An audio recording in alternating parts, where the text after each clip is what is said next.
Viewers আসসালামু আলাইকুম। আমি ডক্টর নুসরাত জাহান দৃষ্টি কাজ করছি ক্লিনিক্যাল সোশ্যাল ওয়ার্কার এবং সেক্সুয়াল হেলথ এডুকেটর হিসেবে আমার verified YouTube channel sex edu with doctor দৃষ্টির সাথে সবসময় আপনাদের সামনে বিভিন্ন ধরনের যৌন স্বাস্থ্যমূলক বার্তা নিয়ে এসে হাজির হই। আজকে মূলত কথা বলবো পুরুষ লিঙ্গ নিয়ে, অর্থাৎ পেনিসের বিভিন্ন তথ্য নিয়ে।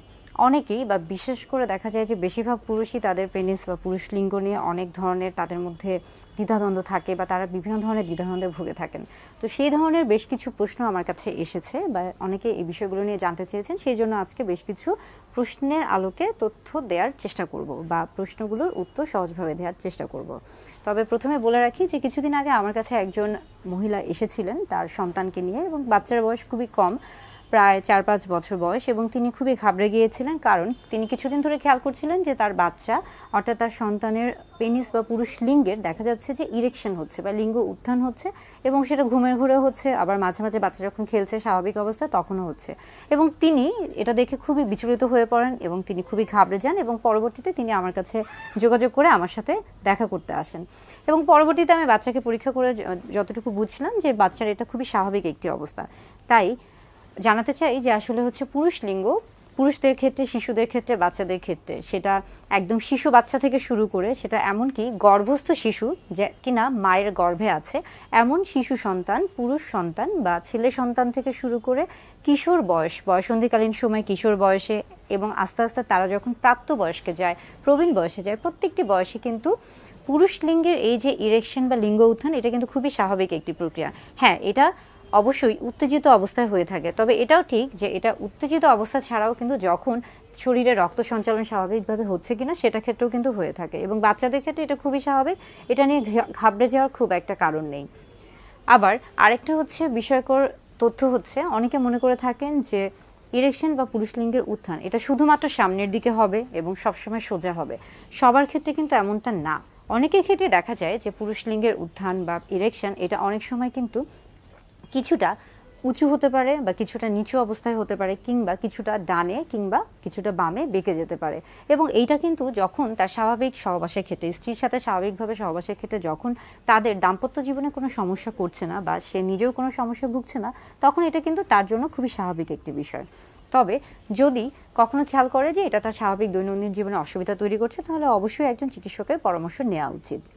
পাশাপাশি দেখা যাচ্ছে যে পেনিস বা পুরুষ লিঙ্গের ক্ষেত্রে আরেকটা খুবই সবচেয়ে বিচলিত বা সবচেয়ে বেশি আগ্রহের জায়গাটা থাকে যে পেনিসের সাইজ এবং শেপ, যেটা নিয়ে কিনা অনেক পুরুষই অনেক বেশি দ্বিধাদ্বন্দ্বে থাকেন এবং হতাশাগ্রস্তও থাকেন। অনেকে মনে করে থাকেন যে তাদের পুরুষ লিঙ্গের যে আকার এবং আকৃতি আছে এটা খুবই বড় হতে হবে, মোটা হতে হবে, এবং তাদের মধ্যে এই একটা ভুল ধারণা থেকে থাকে। আসলে স্বাভাবিক অবস্থায় আমরা যদি পুরুষ লিঙ্গের কথা বলে থাকি তাহলে সেটা কিন্তু বিভিন্ন জাতি, বর্ণ, গোত্রে, এমনকি বিভিন্ন আমরা বলে থাকছি যে বিভিন্ন দেশে এটা কিন্তু আসলে হচ্ছে নির্ভর করছে যে সে কোন জায়গায় অবস্থিত, তার শারীরিক গঠন কীরকম, তার অবকাঠামো কীরকম, তার বংশর কী অবস্থা, বা তার আমরা বলে থাকি যে জন্মগত কোনো ত্রুটি আছে কিনা, শরীরে পুষ্টির অভাব আছে কিনা, বা হরমোনের কোনো সমস্যা আছে কিনা, এই প্রত্যেকটা বিষয় আসলে পুরুষদের লিঙ্গের এই যে আকার এবং আকৃতি সব কিছুর উপর নির্ভর করছে। তবে একটা জিনিস খুবই গুরুত্বপূর্ণ যে স্বাভাবিক অবস্থায় পুরুষ লিঙ্গ মূলত দেখা যাচ্ছে যে 2 থেকে 3 ইঞ্চি বা 2.5 থেকে 3.5 ইঞ্চির মতো হয়ে থাকে, এটা আমাদের এশিয়া মহাদেশের ক্ষেত্রে, এবং উত্তেজিত অবস্থায় 5 থেকে 5.5 ইঞ্চিও হতে পারে। তবে অনেক সময় দেখা যাচ্ছে যে এটা ক্ষেত্র বিশেষে বা ব্যক্তিভেদে এটা কম বা বেশি হতে পারে। যদি আপনি মনে করে থাকেন যে আপনার ক্ষেত্রে এটা কম কিংবা বেশি, এবং সেই ক্ষেত্রে আপনি যদি এটার আকার বা আয়তন বা আকৃতি এটাকে পরিবর্তন করতে চান, সেই ক্ষেত্রে বর্তমানে কিন্তু বিভিন্ন ধরনের ডার্মাটো অ্যাস্থেটিক সার্জারি রয়েছে। আপনারা সেই চিকিৎসকের পরামর্শ অনুযায়ী সেই প্রসিডিউরগুলো আপনারা অবলম্বন করতে পারেন, এবং সেখান থেকে আপনারা নিজেদের পছন্দ অনুযায়ী আপনারা চাইলে সাইজ এবং শেপ এটা পরিবর্তন করতে পারেন। কিন্তু আসলে এটা খুব একটা প্রয়োজন হয় না, কিন্তু তারপরে যদি আপনি মনে করে থাকেন তাহলে আপনি চিকিৎসকের পরামর্শ অনুযায়ী এটা করতে পারেন। পাশাপাশি আরেকটা খুবই গুরুত্বপূর্ণ বিষয় হচ্ছে পুরুষ লিঙ্গের ক্ষেত্রে দেখা যায় যে আমরা জানি যে পুরুষ লিঙ্গে মূলত কোনো বোনস বা কোনো হাড্ডি থাকে না, সেখানে পুরোটাই কিন্তু মাংসপেশি রয়েছে, এবং যখন এটা স্বাভাবিক অবস্থায় থাকে তখন এটা খুবই নরম থাকে, কিন্তু যখন উত্তেজিত অবস্থায় চলে যায় বা ইরেকশন যখন হয়ে থাকে তখন এটা কিন্তু খুবই শক্ত হয়ে যায়, সেখানে রক্ত সঞ্চালন, ব্লাড সার্কুলেশনটা তখন স্বাভাবিক থাকে বেড়ে যায়। তো সেই ক্ষেত্রে দেখা যাচ্ছে তখন এটা খুবই শক্ত হয়ে যায়। অনেক সময় মাস্টারবেশন বা হস্তমৈথুনের ক্ষেত্রে, এবং অনেক পুরুষ দেখা যাচ্ছে যে সহবাসের ক্ষেত্রে যখন খুবই তাড়াহুড়ো করে ফেলে বা অনেক বেশি উত্তেজিত হয়ে যায় এবং তারা হয়তো বা খেয়াল করে না, তাদের পজিশনটা অস্বাভাবিক হয়ে যায় এবং সেই ক্ষেত্রে কিন্তু অনেক সময় পেনিসের আকারটা পরিবর্তন হয়ে যায়, অনেক সময় বেঁকে যায়, অনেকটা ভেঙে যাওয়ার মতো। সেটাকে আমরা বলে থাকছি পিনাইল ফ্র্যাকচার। অর্থাৎ পিনাইল ফ্র্যাকচার কিন্তু খুবই ভয়ানক বা খুবই গুরুত্বপূর্ণ একটি বিষয় এবং জরুরি বিষয়। এবং যদি পিনাইল ফ্র্যাকচার হয়ে থাকে তাহলে সেই ক্ষেত্রে যত দ্রুত সম্ভব তত দ্রুত কিন্তু চিকিৎসকের পরামর্শ নেওয়া উচিত, হাসপাতালে যাওয়া উচিত। এছাড়া পেনিসের আরেকটি গুরুত্বপূর্ণ বিষয় হচ্ছে সার্কামসিশন। সার্কামসিশন বলতে আমরা মূলত বলে থাকি যে অনেকে এটা মুসলমানি নামে অনেকের কাছে পরিচিত বা অনেকে মুসলমানিও বলে থাকেন। সার্কামসিশনের ক্ষেত্রে দেখা যায় যে পেনিস বা পুরুষ লিঙ্গের সামনের দিকে যে এক্সট্রা বা আমরা বলে থাকি সামনের দিকে যে চামড়াটুকু থাকে, সেই চামড়াটুকু যদি আমরা সার্কামসিশন না করাই বা না করে থাকে তাহলে সেখানে বিভিন্ন ধরনের রোগ জীবাণু জন্মে থাকে বা সেখানে ময়লা জমে থাকে এবং সেখান থেকে দেখা যাচ্ছে যে অনেক সময় ইনফেকশন প্রদাহ হয়ে থাকে বা ইনফ্লামেশন হয়ে থাকে এবং সেখান থেকে অনেক ধরনের সমস্যা হতে পারে, ফাইমোসিস হতে পারে। এবং অনেক সময় দেখা যাচ্ছে যে সেই কারণেই কিন্তু সবসময় বলা হয় যে সার্কামসিশন যত দ্রুত সম্ভব তত দ্রুত করানো উচিত। এবং দেখা যাচ্ছে যে বিদেশে, বিশেষ করে এখন বর্তমানে আমাদের দেশেও বাচ্চা জন্মানোর সাথে সাথে, অর্থাৎ ছেলে সন্তান জন্মানোর সাথে সাথেই দেখা যায় যে তাদেরকে কিন্তু সার্কামসিশন দেওয়া হয়ে থাকে, যেন পরবর্তীতে তারা এই ধরনের ফাইমোসিস বা এই ধরনের কোনো সমস্যায় না ভুগে থাকে। পাশাপাশি আরেকটা জিনিস হচ্ছে যে সার্কামসিশন যদি না করানো হয়ে থাকে সেই ক্ষেত্রেও এই যে চামড়াটা সামনের দিকে থাকছে সেই চামড়াটা যখন জোর করে পিছনের দিকে টেনে আনা হচ্ছে এবং অনেক সময় কিন্তু যখন পিছনের দিকে জোর করে আনা হচ্ছে তখন এটা আটকে যেতে পারে।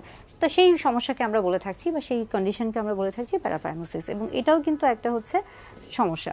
তো সেই ক্ষেত্রে আসলে ফাইমোসিস বা প্যারাফাইমোসিস যে কোনো ধরনের সমস্যা যদি সার্কামসিশন করা হয়ে থাকে তাহলে সেই ক্ষেত্রে এই ধরনের সমস্যাগুলো সম্মুখীন নাও হতে পারেন বা হবেন না। তো পুরুষদের ক্ষেত্রে আসলে সার্কামসিশন খুবই গুরুত্বপূর্ণ। আর আরেকটা বিষয় হচ্ছে যে পুরুষদের ক্ষেত্রে প্রত্যেকটা বিষয়, বিশেষ করে পেনিস বা পুরুষ লিঙ্গের যে বিষয়গুলো রয়েছে, সাইজ এবং শেপ বা পুরুষ লিঙ্গের নিয়ে যত ধরনের প্রশ্ন, এই প্রত্যেকটা জিনিস নিয়ে কিন্তু আমার ভিডিও বার্তা আছে, আপনারা চাইলে এই ভিডিও বার্তাগুলো দেখে নিতে পারেন। এছাড়া আজকের যে বিষয়গুলো ছিল মূলত বাচ্চাদের ক্ষেত্রে পেনাইল ইরেকশন কিংবা পিনাইল ফ্র্যাকচার, তারপরে পিনাইল আমরা বলে থাকছি যে বিভিন্ন ধরনের সার্জারি, এই বিষয়গুলো আসলে হচ্ছে অনেকে জানতে চেয়েছেন, সেই জন্যই মূলত আজকের ভিডিওটা তৈরি করা।